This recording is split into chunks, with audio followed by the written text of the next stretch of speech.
নারী তখনই সুন্দর যখন সে সব কিছু গুছিয়ে নিতে পারে। নারী তখনই সুন্দর যে নারী ধৈর্যশীল হতে পারে।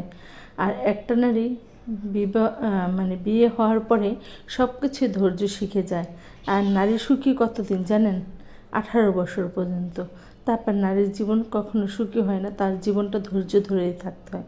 কেন বললাম জানেন যে নারী 18 বছর পর্যন্ত সুখী? যে হ্যাঁ, নারী 18 বছর বাবার বাড়ি থাকে, তখনই নারী সব কিছু করতে পারে। তারপর জীবনের ধৈর্য ধরেই তার শ্বশুরবাড়ির সংসার জীবন করতে হয়। এর জন্য নারীকে প্রচুর 18 বছর পর থেকে নারীর জীবনটা অনেক ধৈর্যশীল হতে হয়, সব কিছু মানিয়ে গুছিয়ে নিতে হয়। এর জন্য নারীকে ধৈর্যশীল বলা হয়। প্রত্যেকটা নারী ধৈর্য ধরলে তার সংসার অনেকটাই সুন্দর হয়।